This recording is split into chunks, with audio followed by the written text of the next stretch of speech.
तो इस वीडियो में हम अमाइन की जो बची कुची रिएक्शन है और देखने वाले हैं, बढ़िया है, इंपॉर्टेंट है। तो सबसे पहली आपकी जो रिएक्शन है वो है रिएक्शन विद नाइट्रस एसिड, यानी कि HNO2 के साथ में आप इस रिएक्शन देखने वाले, ठीक है।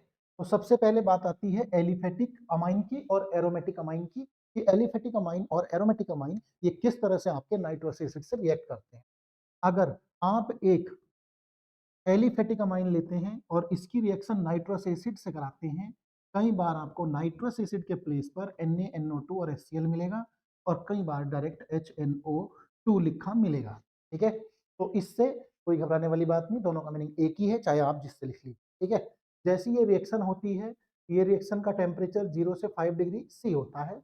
तो यहाँ पर आपको जो है एक कंपाउंड मिलता है RN2 पॉजिटिव Cl नेगेटिव। ये जो मुझे मिला, ठीक, ये क्या है, एक हाईली अनस्टेबल कंपाउंड है एलिफेटिक के केस में। किसके केस में? एलिफेटिक के केस में। तो यहां से इनके बीच में बॉन्ड ब्रेक हो जाता है और ब्रेक होने के बाद मुझे मिलता है R पॉजिटिव।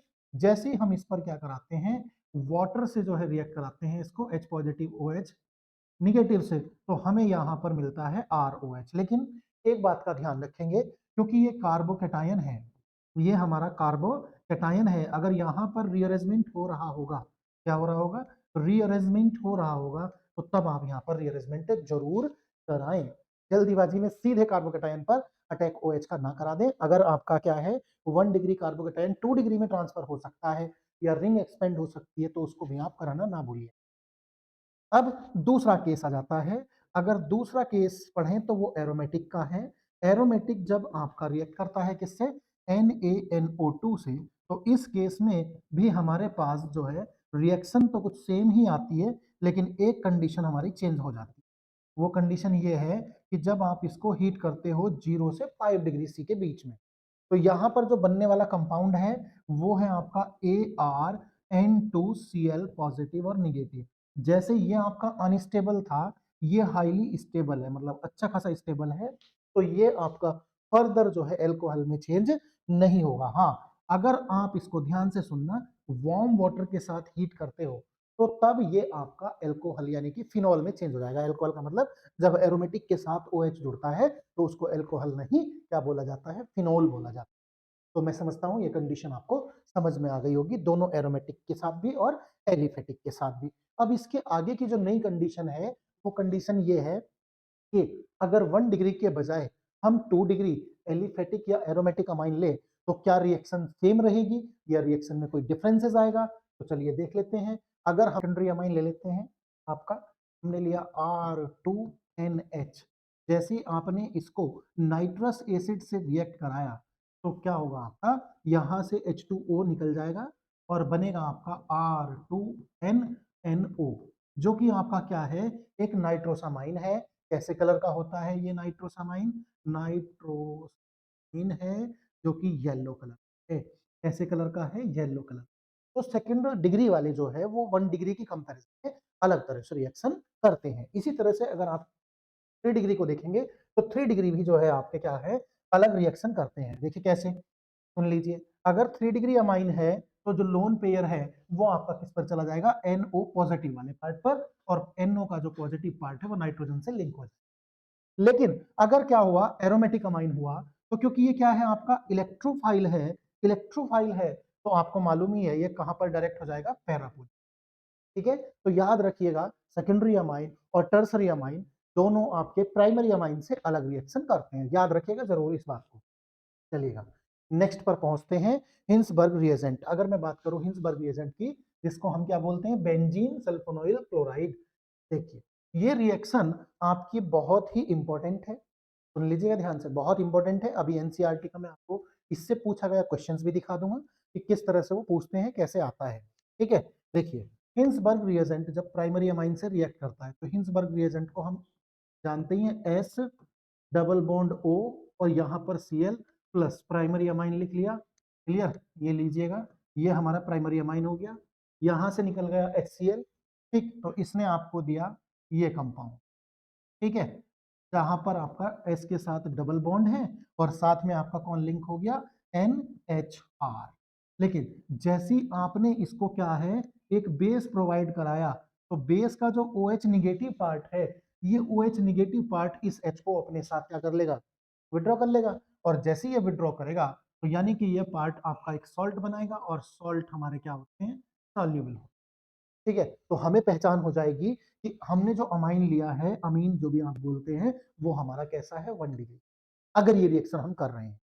लेकिन जैसे ही आप इसको क्या करेंगे, 2 डिग्री के केस पे पहुंचाएंगे, सबसे पहले बेंजीन सल्फोनिल क्लोराइड लेंगे। बेंजीन सल्फोनिल क्लोराइड में आप 2 डिग्री अमाइन जिस तरह से लगाएंगे जैसे ही, तो क्या होगा, क्योंकि 2 डिग्री अमाइन है तो इस बार एल्काइल ग्रुप 2 होंगे। अब जब 2 ग्रुप अल्काइल होंगे, ठीक है, ध्यान दीजिएगा, तो यहां से HCl तो आउट हो ही जाना है। HCl आउट होने के बाद जो आपका कंपाउंड बना, ये जो कंपाउंड बना, ठीक, इसमें कौन लिंक हो गया आपका, N, R और R डैश। अब आपने वापस फिर से KOH मिलाया, KOH मिलाया, स्ट्रॉन्ग बेस है, फिर से प्रोटॉन विड्रॉ करना चाहेगा, लेकिन भाई करेगा तो तब जब हो, अब है तो है नहीं है, तो कहां से दें, ठीक है, जो हमारे पास ही नहीं है हम किसी और को कहां से दें, तो यहां पर आएगा इनसॉल्युबल। ये क्या रहेगा आपका, इनसॉल्युबल, यानी कि एल्कली बेस में ये आपका सॉल्युबल नहीं रहेगा। तो आपको पहचान हो गई कि अमाइन कौन सा लिया गया है, 2 डिग्री लिया गया है। क्लियर। अब आ जाइए 3 डिग्री में, तो 3 डिग्री में आपको पहचान हो जाएगी क्या, कि 3 डिग्री अमाइन के पास कोई क्या नहीं होता, H ही नहीं होता। जब उसके पास भाई H नहीं होगा तो सीधी सीधी बात है, रिएक्शन भी प्रोसीड नहीं होगी। क्या होगा, नो रिएक्शन। यानी ये रिएक्शन हमारी केमिकल डिस्टिंग्विश करने के लिए बहुत काम आती है, इसमें प्राइमरी में, सेकेंडरी में और टर्सरी में। अब अपनी एनसीईआरटी पे आ जाइए, जहां आपसे इस बात का क्वेश्चंस पूछा गया है। ठीक, कैसे, देखिए मैं आपको एनसीईआरटी पर लेके चलता हूं सीधे ही। ठीक, हाँ जी, ये हमारी एनसीईआरटी है। ध्यान से देखना, इसमें जो क्वेश्चन पूछा गया है आपसे, एक क्वेश्चंस दिया है बड़ा प्यारा, और वो आपका जो है बेस्ड है इसी पर। क्लियर।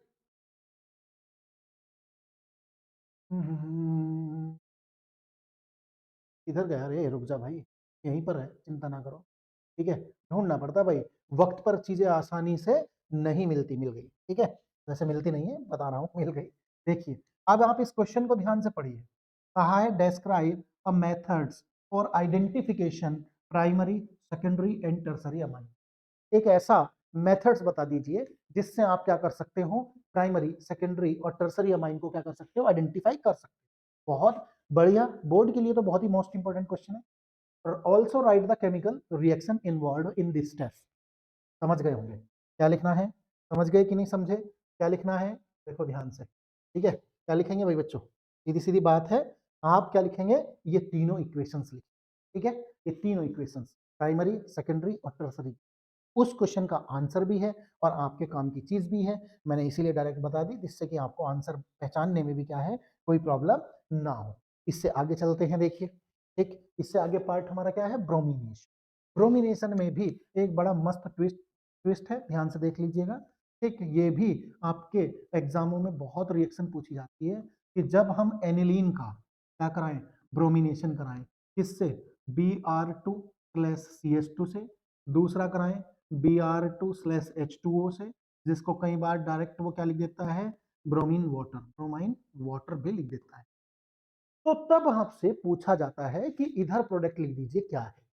अब यहां है असली गलती करने का रीजन। क्यों, क्योंकि प्रीवियस नॉलेज के अकॉर्डिंग हम यहाँ पर क्या कर सकते हैं, थोड़ी सी मिस्टेक कर सकते हैं। कई बार तो ये खुद मुझसे भी हो जाती है, ध्यान ही नहीं रहता है। ठीक है, इसलिए कह रहा हूं भाई, अगर हमारा सभी कहीं को पॉइंट चुका तो हम ही गलती कर देते हैं। क्यों, ध्यान से सुनना, यही सेम रिएक्शन इस सेम रिएजेंट से हमने क्या है, दूसरे रिएजेंट से, रिएजेंट में फिनॉल बना लेता हूं, बट क्या होगा, ये चीजें सेम रहेंगी। तो जब ये चीजें हमने सेम ली थी, तो देखो ध्यान से, अब सुनो, देखो, तो यहां पर आपका इसका रिजल्ट अलग है, एक इसका रिजल्ट अलग है और इसका रिजल्ट अलग है, दोनों के रिजल्ट अलग अलग हैं, लेकिन एनिलीन के केस में सिर्फ और सिर्फ सिंगल रिजल्ट। इसके केस में क्या है, याद करो, CH2 के केस में आपका क्या बनेगा, फिनोल के साथ या तो ऑर्थो और पैरा बनेगा, ऑर्थो पैरा बनेगा, और Br2 के साथ ये भी क्या बनेगा, ट्राई बनेगा। तो ये वाली रिएक्शन क्योंकि हम पहले पढ़ते हैं, कई बार हमें ध्यान से चूक जाती है, तो भाई ध्यान बिल्कुल, अगर चूक गया तो गड़बड़ होने के चांस है। देखो, कोई ये कहे कि नहीं जी मेरा तो कभी ध्यान चूकता ही नहीं है, तो ऐसे अंतर्यामियों के लिए तो मैं क्या ही बोल लूं भाई, देखो अच्छे अच्छों का रह जाता है। लेकिन हाँ, अगर आप दोबारा उसको सोचेंगे तो ये गलती नहीं करेंगे, ये मैं आपको बोल रहा हूँ, इसको बिल्कुल एकदम सही करके ले जाएंगे। क्लियर, कोई भी प्रॉब्लम इसमें आपको नहीं आने वाली। अब इससे आगे चलते हैं, जो एक प्रॉब्लम और है, अभी इस पर आपका क्वेश्चंस भी है बोर्ड में, वो भी बताएंगे कि बोर्ड आपसे इस पर क्वेश्चंस क्या पूछता है। ठीक है, तो ये है फॉर्मेशन ऑफ मोनोब्रोमिनेशन। बोर्ड में भी एक इस पर क्वेश्चन पूछा गया है कि जो एनिलीन है, जो क्या है आपकी एनिलीन है, इसका मोनोब्रोमिनेशन करना क्यों मुश्किल होता है। समझ में आ गया, यानी कि अगर मैं इसका क्या कराऊं, Br2, चाहे तो वाटर के साथ कराऊं या CH2 के, लेकिन मुझे क्या कराना, अगर मैंने ऐसा करा दिया तो मोनोब्रोमिनेशन तो बनेगा नहीं, क्या बन जाएगा, ट्राइब्रोमिनेशन। और उसके पीछे का जो लॉजिक है वो है भैया इसकी m पावर, कौन सी, plus m power, resonance power. वो जो करा रही है वो कौन है, रेजोनेंस पावर। इसीलिए अगर मैं पहले इसकी m पावर को खत्म कर दूं किसी ग्रुप के साथ, तो क्या होगा, मेरा काम आसान हो जाएगा। उसके बाद में ब्रोमिनेशन कराऊं, पहले ब्रोमिने, ये तो रहने दो। देखो अब क्या करते हैं, पहले इसकी m पावर को खत्म करते हैं। m पावर मतलब जो, देखो ध्यान से, जो ये लोन पेयर जो रेजोनेंस में जा रहा है, इस लोन पेयर को कहीं और एंगेज कर देते हैं। कैसे, देखिए ध्यान, आप इसकी रिएक्शन करा दीजिए CH3CO होल ट्वाइस O से। क्लियर, इसके प्रेजेंस में, किसी बेस के प्रेजेंस में करा दीजिए, एसिड भी आसानी से रिमूव हो जाएगा। देखिए क्या होगा, यहां समझने वाली बात है, ये जो हमारे पास है CH3COO, ये हमारे पास है। ठीक है, यहां से बॉन्ड ब्रेक कर लीजिए, समझने के लिए है। बॉन्ड ब्रेक करने के लिए जो लोन पेयर है ये कार्बन को मिल जाएगा, नाइट्रोजन का लोन पेयर फिर कौन ले लेगा, कार्बन, ऑक्सीजन है, कार्बन लेगा। ठीक है, और ये जो आपका एक H है वो कहाँ जाएगा, यहाँ पर। तो देखो, जब आपका नाइट्रोजन से एक लोन पेयर कहाँ चला गया, कार्बन पर, तो कार्बन से वो लिंक हो गया, और बनाइए।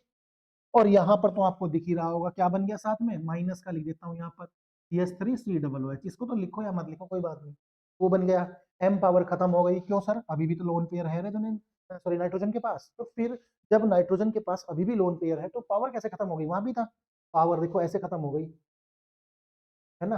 पहले महबूब किसी और के साथ बिजी थे, अब किसी और के साथ बिजी हैं, बदल ली पाली, क्यों भाई। तो अब क्या हुआ, अब ब्रोमिनेशन करा सकते हो। अब ब्रोमिनेशन कराने पर आपको मोनो प्रोडक्ट मिलकर हो जाएगा जी रेडी। ठीक, क्योंकि आपने बेचारे बच्चे का ध्यान क्या करा, भटका दिया, कहाँ लग गया, पैरा वाली पोजीशन पर भी यार। लेकिन हमें तो सर एनिलीन के साथ ही चाहिए, कोई बात नहीं, इसको क्या करो, इसको भैया या तो OH दे दो या क्या दे दो, H प्लस दे दो, जो मर्जी तुम्हारी। ठीक, जैसे ये दोगे तो यहाँ H आ जाएगा, तो क्या बन जाएगा, NH2। ठीक, क्या बना, NH2। और Br तो यहाँ पर हमारे लगे हुए हैं ये पहले से बाबूजी, और CH3 C नेगेटिव।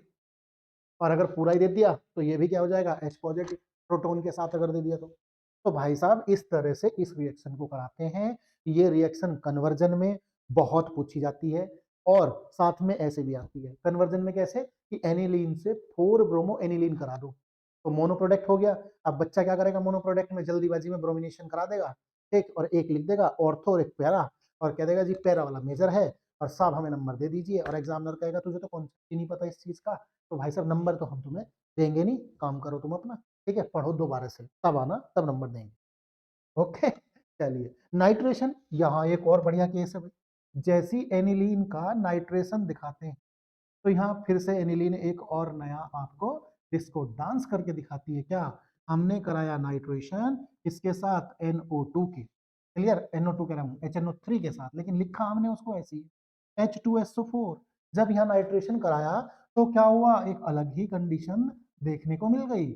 क्या कंडीशन देखने को मिली, ठीक है, ध्यान से देख लीजिएगा कि क्या कंडीशन देखने को मिली। ये दोनों क्वेश्चन अभी दिखाऊंगा आपको एनसीईआरटी में, ये भी दिखा दूंगा, ज्यादा टाइम वेस्ट नहीं होगा। NH2, एक, यहां लगा आपका क्या, NO2, फिर आपका क्या बना,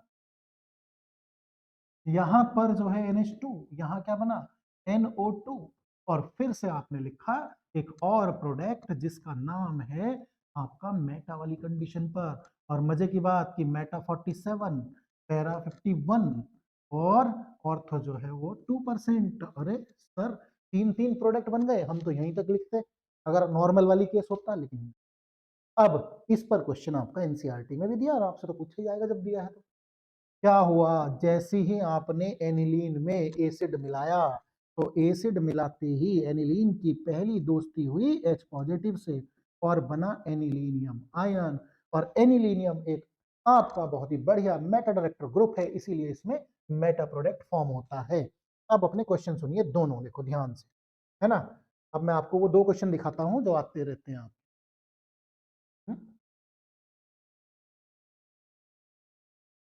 चलो कोई बात नहीं, एंडरसन ये भी बड़ी नोट है। देखो अभी आपको क्वेश्चन दिखाते हैं, ठीक है, थोड़ा 1 सेकंड का वेट कीजिए, कोई बात नहीं। देखो तो एक तो यही था आपका, क्लियर। एक क्वेश्चन और है इसमें जो आपका यहाँ पर है। कहाँ गया भाई, ऊपर है, ऊपर अभी दिखाते हैं। ये रहा जी, ये देखिए अब पढ़ो क्वेश्चन, है ना।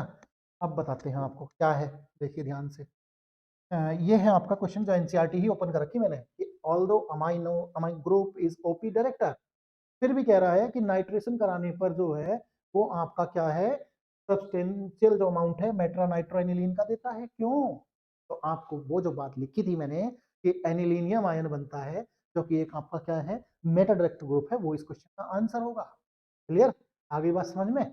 देखो एक और बताया था कि diazonium salt of aromatic amine are more stable than aliphatic amine, ऐसा क्यों होता है? Due to the resonance stabiliser. ठीक है, क्लियर, याद रखना उसमें। और दूसरा, रेजोनेंस भी मत दीजिए, मैं बताता हूँ, देखो असली क्या है, ध्यान से देखो।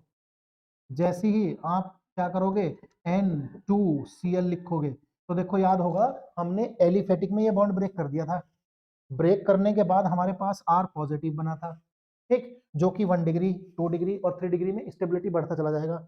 और अगर मैं यही बॉन्ड यहाँ कर दूं तो क्या बनेगा, फिनाइल आयन बनेगा, जो कि क्या है, हाईली अनस्टेबल है, इसीलिए क्या है, ये बॉन्ड ब्रेक ही नहीं होना चाहिए। ये इसका एग्जैक्ट आंसर, रेजोनेंस तो बिल्कुल मत दीजिए, ठीक है, मुझसे भी भूलिएगा लेकिन दीजिएगा मत। फिनाइल जो कि क्या है, हाईली अनस्टेबल है, तो देखो ये भी हो गया। इसीलिए बोल रहे हैं कि ऐसे ऐसे क्वेश्चंस आपसे बहुत पूछे जाते हैं। एनिलीनियम का हो गया, इसका भी हो गया। उससे पहले एक कंडीशन आपकी कन्वर्जन की है, वो भी आप याद रखिएगा कि कन्वर्जन किस तरह से पूछे जाते हैं। इसीलिए देखो मैं आपसे बोल रहा हूँ कि ये जो क्वेश्चंस हैं बहुत ही इंपॉर्टेंट है, बड़े मस्त मस्त एकदम तरीके से। जी, सल्फोनेशन भी बहुत बढ़िया है, जब आप एनिलीन का सल्फोनेशन कराते हैं, ये मेरे पास एनिलीन है, मैंने इसका कराया सल्फोनेशन। सल्फोनेशन आप जानते ही हैं, किससे कराएंगे जी, सल्फ्यूरिक एसिड से। चलो पूरा ही लिख देते हैं, तो खत्म करो, H2SO4, ठीक। तो यहाँ पर क्या है, आपका बनता है एक प्रोटॉन ट्रांसफर होने के बाद NH3SO3H पॉजिटिव के साथ, फिर क्या होता है, ये ग्रुप आपका पैरा पर अटैच्ड होता है, और इस तरह से आपको मिलता है N, यहाँ पर SO3H और यहाँ NH2, ठीक। अब इसमें भी एक ट्विस्ट है, जैसी, क्योंकि ये क्या है आपका सल्फोनिक एसिड बना एनिलीन का, तो जैसे ही आप इसको क्या करते हो, एक्वस सॉल्यूशन में डालते हो, तो आपको एक डाईपोलर आयन मिलता है। मेरी बात को ध्यान से सुनिए, जैसे ही हम इसमें क्या करते हैं, एक्वस सॉल्यूशन को इसमें डालते हैं इसको, तो हमें एक डाईपोलर आयन मिलता है, देखो यहाँ निगेटिव और पॉजिटिव क्या मिलता है, डाईपोलर आयन। और जो ये डाईपोलर आयन है, इसी का एक बड़ा सुंदर सा नाम है ज्विटर आयन, ट्विटर नहीं, ज्विटर आयन, समझ में आ गई। ज्विटर आयन इसमें आपको प्रिपेयर होकर आराम से क्या है, मिलता है। तो ये थी भाई आपकी केमिकल रिएक्शन, कहाँ तक की, सल्फोनेशन तक की पूरी हो गई। इसके बाद आपका एक पार्ट और बच रहा है, डाइजोनियम सॉल्ट, जल्दी पूरा